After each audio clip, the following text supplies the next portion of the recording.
everyone, welcome back to my channel. So today we are going to discuss some pre-writing skills. Okay, last videos we discussed what is scribbling, how they can improve their pencil hold. ഇതെല്ലാം നിങ്ങൾക്ക് ഉപകാരപ്പെട്ടു എന്നറിഞ്ഞതിൽ എനിക്ക് വളരെ സന്തോഷം. ഒരുപാട് മക്കള് ചെയ്ത സ്ക്രിബ്ലിങ്സും അതുപോലെ pencil hold parents train ചെയ്യുന്നതും എല്ലാത്തിന്റെ ഫോട്ടോസ് ഒക്കെ എനിക്ക് സെൻഡ് ചെയ്ത് തന്നു. അത് കാണുമ്പോൾ നമ്മൾക്കും ഒരു സന്തോഷം. കാരണം എന്താ നമ്മൾ പറയുന്നതില് നിങ്ങൾക്ക് പറഞ്ഞു തരുന്നത് നിങ്ങൾക്ക് ഉപകാരപ്പെട്ടു എന്നറിയുമ്പോഴാണ് നമുക്ക് കൂടുതൽ വീഡിയോസ് ചെയ്യാനൊരു motivation. So thank you so much for your support. So നമ്മൾക്ക് ഇന്ന് എന്തിനെ കുറിച്ച് നമുക്ക് ഡിസ്കസ് ചെയ്യാം? അവരെ പ്രീ റൈറ്റിംഗ് സ്കിൽസ്. ഇപ്പൊ ഓൾമോസ്റ്റ് എല്ലാ നല്ല സ്കൂൾസിലെല്ലാം നമ്മുടെ അഡ്മിഷൻ ഇപ്പോ KG1 അഡ്മിഷന് വേണ്ടി പാരന്റ്സ് പോവുകയാണെങ്കിൽ അവരെന്ത് ചോദിക്കും? they need a pre-school experience. pre-school experience ഉള്ള കുട്ടിയാണോ എന്ന് ചോദിക്കും. എല്ലാ എന്ന് പറഞ്ഞാൽ നെക്സ്റ്റ് സ്റ്റെപ്പ് എന്തായിരിക്കും? അവര് ഒരു ഇന്റർവ്യൂ കണ്ടക്ട് ചെയ്യും മക്കൾക്ക് വേണ്ടി. നാട്ടിലിപ്പോ അത്ര അങ്ങോട്ട് ഈ ഒരു ഇതൊന്നും ഫോളോ ചെയ്യുന്നില്ല. പക്ഷെ എബ്രോഡുള്ള കുട്ടികൾ എല്ലാവരും ഓൾമോസ്റ്റ് നല്ല സ്കൂൾസിൽ അഡ്മിഷന് പോകുമ്പോൾ ഫേസ് ചെയ്യുന്ന പ്രോബ്ലംസ് ആണിത്. പക്ഷെ ഒരു മിഡിൽ ഫാമിലിയിൽ പെട്ടുന്ന ഒരു പാരന്റ്സിനാണെങ്കിൽ പ്രീ സ്കൂളിൽ വിടാന്ന് പറയുന്നത് ചിലപ്പോൾ പോസിബിൾ ആവില്ല. പക്ഷെ അതും പറഞ്ഞ് നമുക്ക് നല്ല സ്കൂളിൽ നമ്മുടെ മക്കൾക്ക് അഡ്മിഷൻ കിട്ടാതിരിക്കേണ്ട ആവശ്യമൊന്നുമില്ല. കാരണം നമ്മൾക്ക് കഴിയാവുന്ന രീതിയിൽ നമുക്ക് എന്ത് ചെയ്യാം? നമ്മുടെ മക്കളെ ട്രെയിൻ ചെയ്യാം, അല്ലെ? അത്യാവശ്യം എല്ലാ അമ്മമാർക്കും വീട്ടിലിരുന്ന് ഒരു പ്രീ സ്കൂൾ ആ ഒരു രീതി ട്രെയിൻ ചെയ്യാവുന്നതേ ഉള്ളൂ നമ്മളുടെ മക്കളെ. അപ്പൊ നമ്മൾക്ക് ഇന്ന് കാണാം എന്താണ് പ്രീ റൈറ്റിംഗ് സ്കിൽസ് എന്നുള്ളത്. ഇപ്പൊ ഓൾമോസ്റ്റ് ഒരു കുട്ടിക്ക് പെൻസിൽ ഗ്രിപ്പ് ഒക്കെ കിട്ടിക്കഴിഞ്ഞാൽ നെക്സ്റ്റ് ഒരു സ്റ്റെപ്പ് എന്തായിരിക്കും? ഒരു 70% പാരന്റ്സും ഡയറക്റ്റ് അവരെന്ത് ചെയ്യും? ആൽഫബറ്റ്സ് എഴുതാൻ എന്താ പറയാ, ഗൈഡ് ചെയ്യും. പക്ഷേ ഇതിനേക്കാളും മുൻപ് കുറച്ച് ടിപ്സ് ഉണ്ട് അവർക്ക് എങ്ങനെ നമുക്ക് ആൽഫബറ്റിന് മുൻപ് അവർക്ക് ഒരു പ്രീ റൈറ്റിംഗ് സ്കിൽസ് നമുക്ക് എങ്ങനെ കൊടുക്കാം, അതെങ്ങനെ ഈസി ആക്കാം, അവരുടെ റൈറ്റിംഗ് എങ്ങനെ നമുക്ക് ഈസി ആക്കാം. അപ്പോഴെന്താ അവർക്ക് ഈ ഒരു ബുദ്ധിമുട്ട്, അല്ലെങ്കിൽ നമ്മൾ പറയുമ്പോൾ പെട്ടെന്ന് A എഴുത്, you just write B, you just write C എന്ന് പറയുമ്പോൾ അവർക്ക് അതൊരു ലേണിംഗ് ഒരു എൻജോയബിൾ ആയിട്ട് അവർക്ക് തോന്നില്ല. അവർക്കത് ഭയങ്കര സ്ട്രെസ്ഫുൾ ആയിരിക്കും. കുഞ്ഞുങ്ങളെ സംബന്ധിച്ചിട്ട് A എഴുതാന്നൊക്കെ പറയുന്ന അവരെ സംബന്ധിച്ച് അതൊരു ബിഗ് സബ്ജക്ട് തന്നെയാണ്. നമ്മള് എപ്പോഴും ഒരു കാര്യം ചിന്തിക്കേണ്ടത്, അത് ഈവൻ സ്റ്റാർട്ടിങ് ടീച്ചേഴ്സ് ആയാലും പാരന്റ്സ് ആയാലും കുഞ്ഞുങ്ങളെ പഠിപ്പിക്കുമ്പോഴും എപ്പോഴും അവരെ ലെവലിലേക്ക് ഇറങ്ങി ചെന്ന് അവരെ പഠിപ്പിക്കാം. അല്ലാണ്ട് നമ്മളായിട്ട് നിന്ന് അല്ലെങ്കിൽ നമ്മളുടെ ലെവലിൽ നിന്ന് ഞാൻ BA ഗ്രാജുവേറ്റ് ആണ് ആ ഒരു ലെവലിൽ നിന്ന് നമ്മൾ പഠിപ്പിക്കാൻ നിന്നാൽ കുട്ടികൾ ഒരിക്കലും നമ്മളുടെ കൂടെ സഹകരിക്കില്ല. നമ്മളെപ്പോഴും എന്തായിട്ട് മാറണം? അവരെ കൂടെ അവരിൽ ഒരു ഫ്രണ്ടായിട്ട് അവർക്ക് നമ്മളെ തോന്നണം. എന്നിരുന്നാൽ മാത്രമാണ് അവരെന്ത് ചെയ്യുള്ളൂ? നമ്മൾ പറയുന്നത് കേൾക്കുള്ളൂ. അല്ലെങ്കിൽ അവർക്ക് അവരുടെ സ്റ്റഡീസ് എന്ന് പറയുന്നത് വളരെ സ്ട്രെസ്ഫുൾ ആയിരിക്കും. അപ്പോൾ ഓൾമോസ്റ്റ് പാരന്റ്സ് എല്ലാവരും വീട്ടിലൊരു പ്ലേ വേ മെത്തേഡിലൂടെ അവരെ ഗൈഡ് ചെയ്യാൻ ട്രൈ ചെയ്യാം. അപ്പൊ ഓട്ടോമാറ്റിക്കലി നിങ്ങളുടെ മക്കള് നിങ്ങൾ പറയുന്നത് എഴുതാൻ മീൻസ് അവർക്കത് പഠിക്കുകയാണ് എന്ന് തോന്നാതെ തന്നെ നിങ്ങൾക്ക് അവരെ ട്രെയിൻ ചെയ്യിക്കാൻ പറ്റണം. അതിനിപ്പോ ഒരാള് പറഞ്ഞു വെച്ച ഒരു ഫോർമാറ്റ് തന്നെ നിങ്ങൾ ഫോളോ ചെയ്യണം എന്നില്ല. നിങ്ങൾക്കറിയാം നിങ്ങളുടെ മക്കൾ എങ്ങനെയാണ്, അവരുടെ ക്യാരക്ടർ എന്താണ്, ഏത് രീതിയിലാണ്. അതിപ്പോ ഒരു ടീച്ചർ ആയാൽ വരെ സ്കൂളില് ഇപ്പൊ പറഞ്ഞു വെച്ചിരിക്കുന്ന ഒരു സിലബസ് ഉണ്ടാവും. അത് കംപ്ലീറ്റ്ലി അതുപോലെ തന്നെ ഫോളോ ചെയ്യണം എന്നില്ല. കാരണം നിങ്ങൾക്ക് കിട്ടുന്ന ഒരു 20 സ്റ്റുഡൻസ് ആണ് നിങ്ങളുടെ ക്ലാസ്സിലെങ്കിൽ 20 സ്റ്റുഡൻസിനും യൂണീക്ക് ആയിരിക്കും അവരുടെ ക്യാരക്ടർ, അല്ലെ? ഇപ്പോ നമ്മൾക്ക് തന്നിരിക്കുന്ന ആ ഒരു ഫോളോ അല്ലെങ്കിൽ ആ ഒരു ടീച്ചിങ് മെത്തേഡ് എപ്പോഴും ഈ 20 പേരിലും ഒരുപോലെ എഫക്റ്റീവ് ആവണമെന്നില്ല. നമ്മൾ ചിലപ്പോ അതിൽ 2-3 കുട്ടികൾക്ക് ബാക്കിയുള്ള കുട്ടികളുടെ അത്രയും ഫാസ്റ്റില് ക്യാച്ച് ചെയ്യാനുള്ള പവർ ഉണ്ടാവില്ല. അപ്പൊ അതുപോലെ അവരിലേക്ക് നമ്മൾ ഇറങ്ങി ചെന്ന് നമ്മൾക്ക് അവർക്കത് പറഞ്ഞു കൊടുക്കാൻ പറ്റണം. അതാണ് ഒരു KG ടീച്ചർക്ക് വേണ്ട ഏറ്റവും വലിയൊരു ക്വാളിറ്റി. അല്ലെങ്കിൽ എന്താണ്, അവരെ ബേസ് ആണ് KG എന്ന് പറയുന്നത് അല്ലെ. അപ്പോ ഒരിക്കലും അവരെ ബേസ് സ്പോയിൽ ചെയ്ത് നമ്മൾ അവരെ നെക്സ്റ്റ് സെക്ഷനിലേക്ക് വിടാൻ പാടില്ല. അത് ഒരു കുട്ടികളോട് ചെയ്യുന്ന ഏറ്റവും വലിയൊരു തെറ്റാണ് ആസ് എ ടീച്ചർ. അങ്ങനെ ആരും ചെയ്യില്ല. ബട്ട് എന്നിരുന്നാലും ചിലപ്പോൾ നമ്മൾ 1-2 പ്രാവശ്യം പറഞ്ഞു കൊടുത്തു കഴിഞ്ഞാൽ കിട്ടില്ലായിരിക്കും. അപ്പോൾ നമ്മൾ വീണ്ടും ട്രൈ ചെയ്യാം. ചിലപ്പോൾ ഒരു കുട്ടിക്ക് 5 മിനിറ്റ് പഠിച്ചെടുക്കുന്നത് അടുത്തൊരു കുട്ടിക്ക് ചിലപ്പോൾ 1-2 ദിവസം എടുക്കും അവർക്ക് ആ ഒരു കാര്യം ക്യാച്ച് ചെയ്യാൻ. But as a teacher we should try, and as a parents you should support. Parents ടീച്ചേഴ്സിനെ സപ്പോർട്ട് ചെയ്യുക, വീട്ടിലും ട്രൈ ചെയ്യുക, ഇതുപോലെ കുറച്ച് പ്ലേ വേ മെത്തേഡ്സ് ഒക്കെ യൂസ് ചെയ്യുക. So gradually they will improve. Okay, so എന്താണ് പ്രീ റൈറ്റിംഗ് സ്കിൽസ് എന്ന് നമുക്കിന്ന് കാണാം. Okay, let's see. So I hope it's clear for you. So pre writing സ്കിൽസിൽ ആദ്യം സ്റ്റാർട്ട് ചെയ്യുന്നത് നമ്മൾ സ്റ്റാൻഡിങ് ലൈൻ വെച്ചിട്ടാണ്. This is called standing line.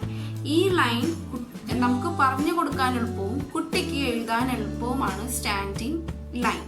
So this is the first line. Okay, ഇതാണ് ആദ്യം നിങ്ങൾ കുട്ടീനെ പഠിപ്പിക്കേണ്ടത്, സ്റ്റാൻഡിങ് ലൈൻ. പിന്നെ ഇത് കഴിഞ്ഞിട്ട് നെക്സ്റ്റ് ആണ് this is called sleeping line. This is called sleeping line. ഇനി next slanting line. Slanting line are of 2 types. This is one and this is the another one. Means left to right and right to left. അങ്ങനെ 2 തരത്തില് 2 types. There are 2 types of slanting line. In the same way, this is called curve. Curvesum 2 types ഉണ്ട്. Right curve as well as left curve. ഇനി ഇതിലുപരി നിങ്ങൾക്ക് വേണമെങ്കിൽ ഈ curves പഠിപ്പിക്കുമ്പോൾ ഇതുപോലൊരു പാറ്റേണും നിങ്ങൾക്ക് അവരെ കൊണ്ട് ഡ്രോ ചെയ്യിക്കാം. ഇതെല്ലാമാണ് ബേസിക് ആയിട്ട് നിങ്ങൾ മീൻസ് പ്രീ റൈറ്റിംഗ് സ്കിൽസ് എന്ന് പറയുന്നത്. ആൽഫബറ്റ്സ് എഴുതുന്നേക്കാളും മുൻപ് നിങ്ങൾ ട്രെയിൻ ചെയ്യിക്കേണ്ട കുറച്ച് പാറ്റേൺസ് ആണ് ഇത്. Lines, standing line, sleeping line, slanting line, curves. ഇനി ഇത് നിങ്ങൾക്ക് കുറച്ച് അവർക്ക് ഇൻട്രസ്റ്റിംഗ് മെത്തേഡിൽ നിങ്ങൾക്ക് വേണമെങ്കിൽ പാരന്റ്സിനെ ചെയ്യിപ്പിക്കാൻ പറ്റുന്നതാണ്. ഇതുപോലെ ഒരു A4 പേപ്പറോ അല്ലെങ്കിൽ എന്തെങ്കിലും ഒരു പേപ്പർ എടുത്തിട്ട് ഇതുപോലെ standing line, sleeping line, slanting line, അതുപോലെ ഇതുപോലത്തെ പാറ്റേൺസ് ഇതുപോലെ ഡ്രോ ചെയ്യുക. അല്ലെങ്കിൽ like this you can ask them to draw, you can ask ഇതുപോലെ ഉള്ള പാറ്റേൺസ് എല്ലാം നിങ്ങൾക്ക് എന്ത് ചെയ്യാം, ഇതുപോലെ ഒരു A4 ഷീറ്റില് ഇങ്ങനെ ഇതുപോലെ പീസ് ആക്കിയിട്ട് like this you can draw. വരച്ചിട്ട് ഇതുപോലെ ഒരു പേപ്പറോ അല്ലെങ്കിൽ സിപ്പ് ബാഗ് ഉണ്ടാവല്ലോ, അതിന്റെ ഉള്ളിൽ സിപ്പ് ബാഗ് ആകുമ്പോൾ നിങ്ങൾക്ക് ഇപ്പൊ ഇങ്ങനത്തെ ബോർഡ് ഇല്ലെങ്കിലും പിന്നെ റീയൂസ് ചെയ്യാം, റബ്ബ് ചെയ്തിട്ട് റീയൂസ് ചെയ്യാം. അതിന്റെ ഉള്ളിൽ ഒരു A4 പേപ്പറിൽ നിങ്ങൾ അത് എങ്ങനെയാണെന്ന് ഞാൻ കാണിച്ചു തരാം. നോക്കാം, നിങ്ങൾക്ക് ഇങ്ങനെ 2 ഡോട്ട്സ് ഇട്ട് കൊടുക്കാം. Okay, next you can give star, 2 end stars, then you can give smileys. ഇതുപോലെ ഒരു A4 പേപ്പറിലോ അങ്ങനെ എന്തെങ്കിലും വരച്ചിട്ട് ഒരു സിപ്പ് ബാഗിന്റെ ഉള്ളിൽ വെക്കാം. സിപ്പ് ബാഗിന്റെ ഉദ്ദേശം വേറെ ഒന്നല്ല, അത് നമുക്ക് റബ്ബ് ചെയ്ത് വീണ്ടും വീണ്ടും യൂസ് ചെയ്യാൻ പറ്റും. അല്ലെങ്കിൽ ഇതുപോലത്തെ ഒരു വൈറ്റ് ബോർഡ്, റീയൂസബിൾ ചെയ്യാൻ പറ്റുന്ന വൈറ്റ് ബോർഡ് വാങ്ങാം. എന്നിട്ട് ഇതുപോലെ വരയ്ക്കാം, A4 ഷീറ്റിൽ ഇതുപോലെ എഴുതാം. എന്നിട്ട് then keep your paper like this and ask them to take any one of the paper. ഏതെങ്കിലും ഒരു പേപ്പർ ഇതിന്റെ ഉള്ളിൽ നിന്ന് അവരോട് എടുക്കാൻ പറയാം. സോ ഇതാണ് അവരെടുത്തതെന്ന് വിചാരിക്കുക. അപ്പൊ അവരോട് പറയാ ഇതാണല്ലോ എടുത്തത്. അപ്പൊ അതുപോലെ ഇവിടെ എന്ത് ചെയ്യാൻ പറയാ, അവർക്ക് പറ്റാവുന്ന രീതിയിൽ ഇവിടെ ഡ്രോ ചെയ്യാൻ പറയാം. അതുപോലെ തന്നെ നെക്സ്റ്റ് പേപ്പർ അവരെ കൊണ്ട് എടുപ്പിക്കാം. So this is slanting line. ആ slanting line you can ask them to draw like this. ഇനി അവരെടുക്കുന്നത് സ്ലീപ്പിംഗ് ലൈൻ ആണെങ്കിൽ ഇതുപോലെ വരയ്ക്കാം. ഇതുപോലെ നിങ്ങൾക്ക് കംഫർട്ടബിൾ ആയിട്ടുള്ള രീതി നിങ്ങൾക്ക് ഇപ്പൊ സ്റ്റാൻഡിങ് ലൈൻ വരുമ്പോ ഇതുപോലെ 2 ഡോട്ട് കൊടുക്കുക, ചെയ്യാൻ പറയാം. അപ്പൊ അവർക്കതൊരു കളിയായി. എന്നതിൻ്റെ ഒപ്പം നിങ്ങൾ ആഗ്രഹിക്കുന്ന ഒരു സ്കില്ല് നിങ്ങളുടെ മക്കൾക്ക് കിട്ടുകയും ചെയ്യും. അവർക്ക് ഇതൊരു ഇൻട്രസ്റ്റിംഗ് ഗെയിം ആയിട്ട് അവർക്ക് തോന്നും. കാരണം 2 സ്മൈലി സ്റ്റാർസ് ഒക്കെ ഷോപ്സിൽ നിന്ന് വാങ്ങാൻ പറ്റുന്ന ഗ്ലിറ്ററിങ് സ്റ്റാർസ് ഒക്കെ കിട്ടുവാണെങ്കിൽ 2 അറ്റത്ത് എൻഡിൽ ഒട്ടിച്ചു വെക്കുക. അവർക്ക് ഭയങ്കര ക്യൂരിയോസിറ്റി ആയിരിക്കും. ചെറിയ കാര്യമാണെങ്കിലും മക്കൾക്ക് അത് വളരെ ക്യൂരിയോസിറ്റി നൽകുന്ന ഒരു കാര്യമാണ്. അതുപോലെ സ്മൈലി വരയ്ക്കുക. എന്നിട്ട് ഇതുപോലെ ഒന്ന് ചെയ്ത് നോക്കാം. ഓക്കെ, ഇതുപോലെ ചെയ്ത് ഇങ്ങനെ ബോർഡിൽ അവർ വരച്ചു വരുമ്പോൾ അവർക്ക് അത്യാവശ്യം അവരെ കൈയൊക്കെ നല്ലോണം ഫ്ലെക്സിബിൾ ആവും. അത് കഴിയുമ്പോൾ അവർക്ക് നിങ്ങൾക്ക് തോന്നുവാണ് ഇപ്പൊ ഈ ബോർഡിൽ വരയ്ക്കുന്നുണ്ട്, അത്യാവശ്യം അവർ ചെയ്യുന്നുണ്ടെന്ന് തോന്നി കഴിയുമ്പോൾ ഇതുപോലെ ഒരു A4 ബുക്ക് വാങ്ങാം. A4 ബുക്ക് വാങ്ങിയതിന് ശേഷം ആദ്യം നിങ്ങൾ ഇതിൻ്റെ ഉള്ളിൽ എഴുതല്ല വേണ്ടത്. ഇത് A4 ബുക്ക് അവരെ പരിചയപ്പെടുത്തണം, ഫ്രണ്ട്ലി ആക്കണം അവർക്ക് ആദ്യം. അല്ലെങ്കിൽ ആദ്യം തന്നെ അവരെന്ത് ചെയ്യും, ഫുൾ അങ്ങോട്ട് സ്ക്രിബിൾ ചെയ്ത് വെക്കും ബുക്കിന്റെ ഉള്ളിൽ ഫുള്ളും. കാരണം അവർക്ക് അറിയില്ല ഈ 4 ലൈൻ നോട്ട്ബുക്ക് എന്ന് പറയുന്നത് അവർ ആദ്യമായിട്ട് കാണുന്നതാണ്. സോ ആദ്യം നിങ്ങൾ ഇത് ഇൻട്രൊഡ്യൂസ് ചെയ്യുക മക്കൾക്ക്. ഓൾറെഡി അവർക്ക് ഓൾമോസ്റ്റ് എല്ലാവർക്കും കളർ അറിയാൻ പറ്റും. സോ പറയാ, സി ബബ, it's red line. The first line is red line. പിന്നെ അവരോട് ചോദിക്കാം, how many blue lines are there? എത്ര ബ്ലൂ ലൈൻസ് ഉണ്ട് ഇവിടെ? So 1, 2. Then next, which is the color? Red color. അപ്പൊ ഇവർക്ക് ഇതുപോലെ കളേഴ്സും ഇൻട്രൊഡ്യൂസ് ചെയ്യുക, ലൈൻസും ഇൻട്രൊഡ്യൂസ് ചെയ്യുക. അപ്പോ total how many lines are there? 4 lines. നിങ്ങളൊരു കാര്യം മനസ്സിലാക്കേണ്ടത്, ഈ പ്രായത്തെ എന്ത് പറഞ്ഞു കൊടുത്താലും അവര് ഗ്രാസ്പ് ചെയ്യും. ചില കുട്ടികൾ കുറച്ച് സമയം എടുക്കുന്നു മാത്രമേ ഉള്ളൂ, പക്ഷേ അവരത് എല്ലാ കുട്ടികളും ഗ്രാസ്പ് ചെയ്തിരിക്കും. ഓക്കെ, ഇത് ഇൻട്രൊഡ്യൂസ് ചെയ്തതിന് ശേഷം വേണം നിങ്ങൾ എന്ത് ചെയ്യാൻ, നോട്ട്ബുക്കിൽ അവർക്ക് പെൻസിൽ കൊടുത്ത് എഴുതിപ്പിക്കാൻ. എഴുതുമ്പോഴും അവർക്ക് പറഞ്ഞു കൊടുക്കുക. ആദ്യമേ നിങ്ങളത് ട്രെയിൻ ചെയ്യിക്കുക.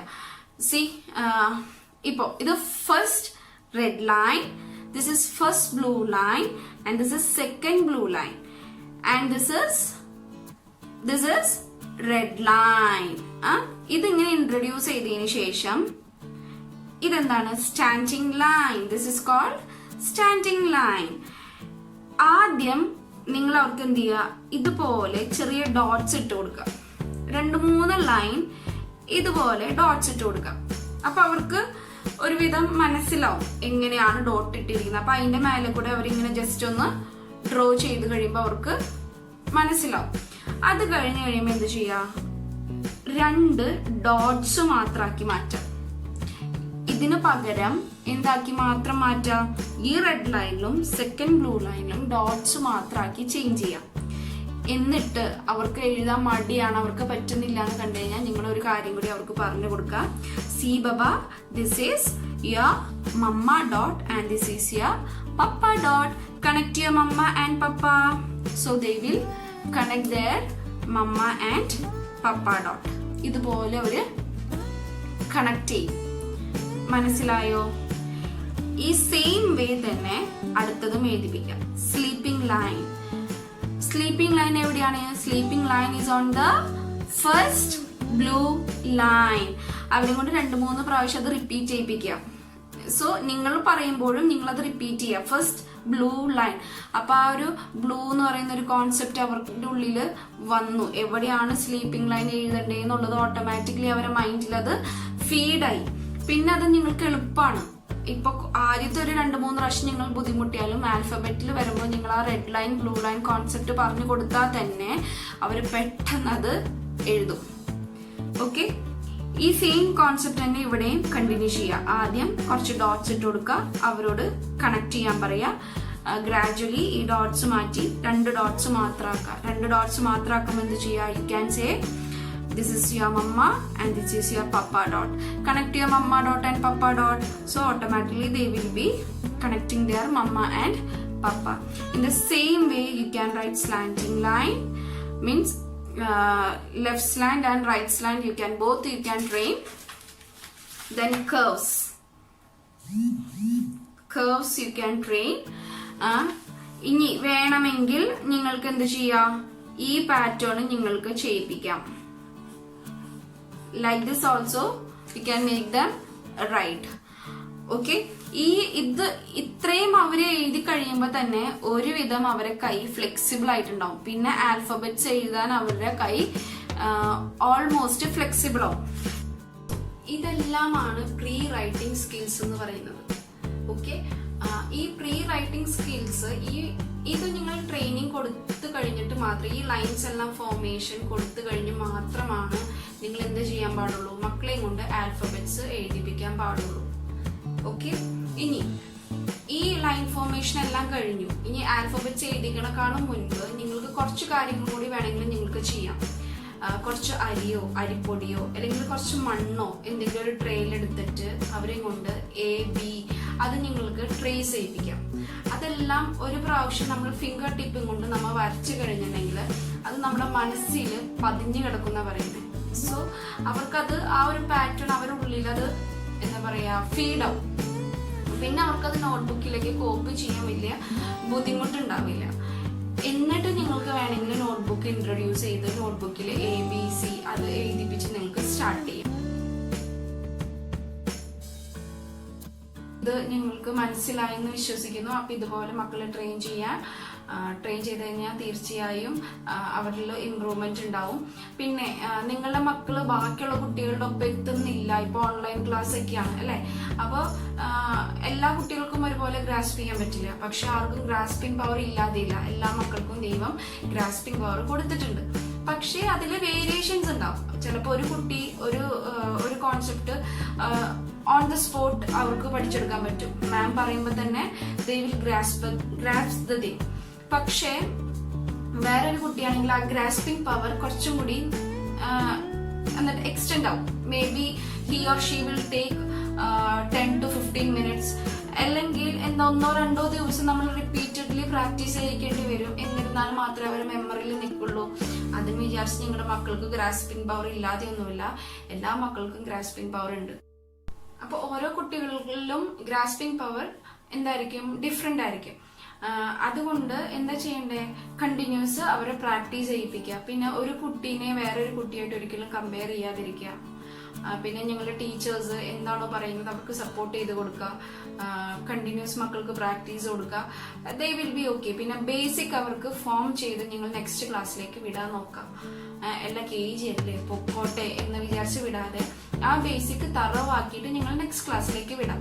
അപ്പൊ പിന്നെ നിങ്ങൾക്ക് ഒരു മീൻസ് ആ കുട്ടിക്ക് ഒന്നും കൊണ്ടും ഒരു മീൻസ് അപ്പർ ക്ലാസ്സസിലൊക്കെ വരുമ്പോൾ അവർക്ക് വലിയ ബുദ്ധിമുട്ടൊന്നും തോന്നില്ല പഠിക്കണേന്.